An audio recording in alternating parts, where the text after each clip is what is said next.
stealth fighter was considered a UFO before its existence was disclosed by the Air Force. I'm very, very much looking forward to meeting this guy. Yeah, he sounds right up your alley, James. I think you guys are going to be BFFs.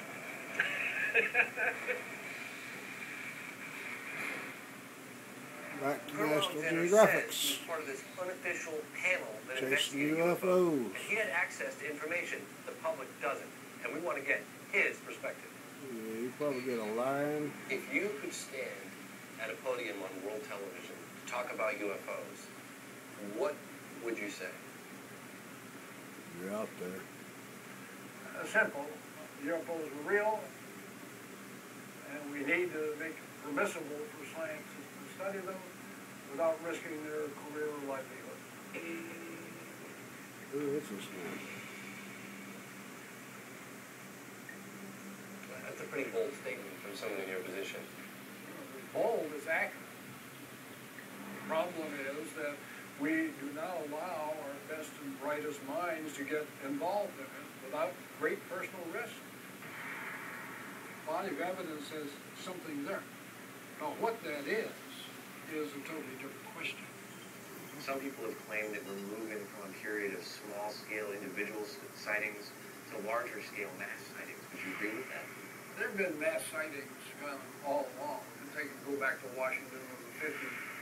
We do know mass hysteria does play a role. We have to understand those sorts of things. It is contagious. But when you start correlating that with photographic data that can be substantiated, then you start to get cases in which the hard data say there was a physical event that took place at that time and place. What about the sighting in Stephenville, Texas, or Dublin, Texas area? In my view, is high on credibility. What's interesting about this is the number of witnesses that seem to be pretty high quality that have come forward and said definitely saw something. We're talking a mile across. You can see the structure, and again, we're talking big. Okay, do we have anything like that in your No. Whopper. How do you know? That there was a phenomenon going on, I think, is undeniable. So according to Jonathan Alexander, there's a lot of weight that you can put behind mass sightings because it allows you to cross-reference and the Blackbird. and tease out what the truth is. So with that Air in Force mind, kept we're going that to the secret. Stephenville Airport. We're going to meet with another one of the witnesses we met at the town hall meeting, Steve Allen, and we're going to talk to him about the sighting he had at his friend's house at sunset. How y'all doing? Steve Allen. Steve Allen is a pilot, and pilots are better trained observers to know what's conventional and unconventional. He flies around our airspace.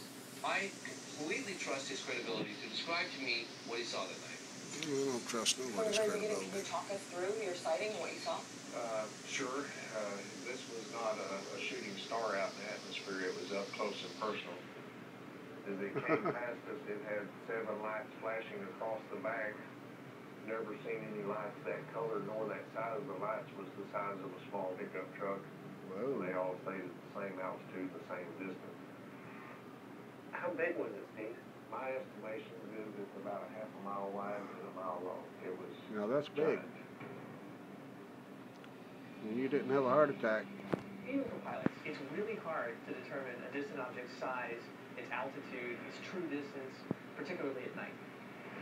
But a mile wide. So we're going to send a couple planes up and test the concept Long. that maybe the mass sighting here in Stephenville was a case of mistaken identification. Can multiple planes flying be mistaken for a single object? Yep, they could be. You see how tightly they're flying? I do. It looks like 2 planes almost attached together. Witnesses have described the objects that they see as being silent while they move. So I'm going to have our planes fly right overhead and see if we can hear them. Okay, guys, we are in formation. You guys copy? Copy that. We are tracking This is you about right the now most on ignorant sticks. thing that they could put together. Those guys are a tight formation. So imagine this is at night and you've got running lights and beacons. And then imagine if one of the 2 planes peeled away, it would look like there's one object with, multiple blinking lights and Some hell of a scientific experiment they got going on So here. flying information, our 2 aircraft look like one single object. And if this is something we can see during the day, it's not hard to Well, if you imagine put your multiple iPhone camera aircraft on flying it, information at night can be mistaken for one single craft. If they were coming towards you with their lights on, it could theoretically look like one craft. Kids are good pilots. What about the noise? You guys copy? Copy, yes. You want to see